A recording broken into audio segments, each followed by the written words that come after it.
আরও একটি নতুন ব্লগে আপনাদের সবাইকে স্বাগত জানাই। আজকে আমরা গুঁড়ো আলু দিয়ে চিংড়ি মাছ দিয়ে ঝাল রান্না করে দেখাবো, আপনারা দেখতে থাকুন। মাছে হলুদ লবণ মাখিয়ে নিব।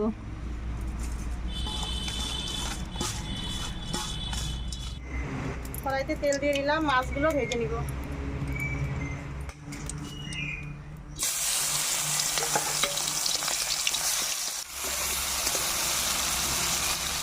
মাছ ভাজা হয়ে গেছে, এখন আমি নামিয়ে নিব।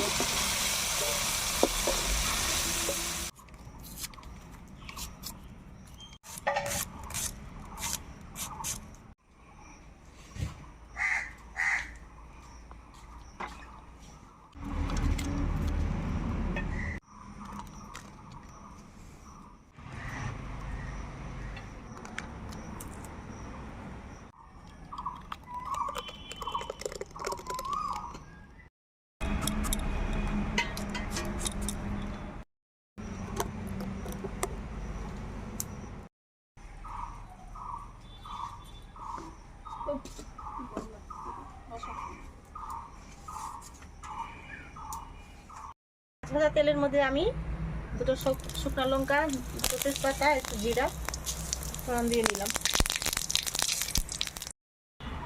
পেঁয়াজ, রসুন, কাঁচা লঙ্কা আমি দিয়ে দিলাম।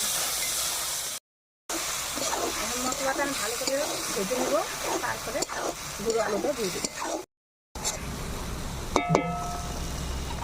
মশলা ভাজা হয়ে গেছে, এখন এর মধ্যে আমি একটু লঙ্কা দিয়ে দেবো, লঙ্কার গুঁড়ো আর একটু হলুদের গুঁড়ো দেবো,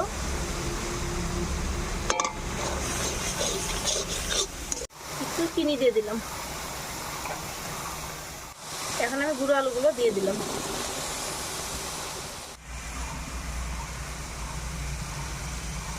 পরিমাণ মতো লবণ দিয়ে দিচ্ছি।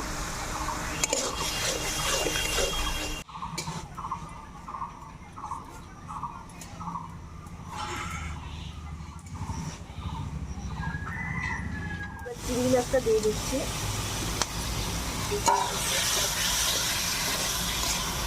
এবার একটু কসুরি মেথি পাতা দিয়ে দিচ্ছি। এবার জল দিয়ে দিচ্ছি। ঝাল রান্না হয়ে গেছে, এবার গরম মশলা দিয়ে দিচ্ছি।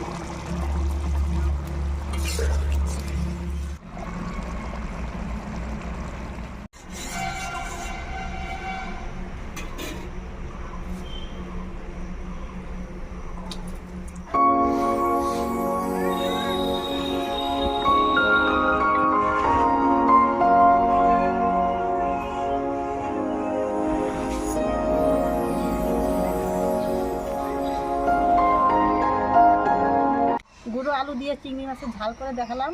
আপনারা এইভাবে তৈরি করে খেয়ে দেখবেন, ভালো লাগবে। সুস্থ থাকবেন, ভালো থাকবেন।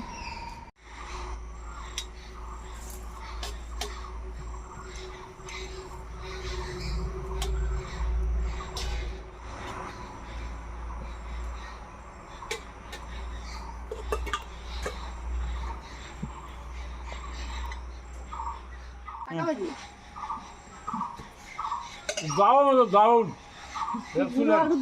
দারুণ খাবার বললে মাঝে মাঝে খাওয়াবেন, কি দেবো।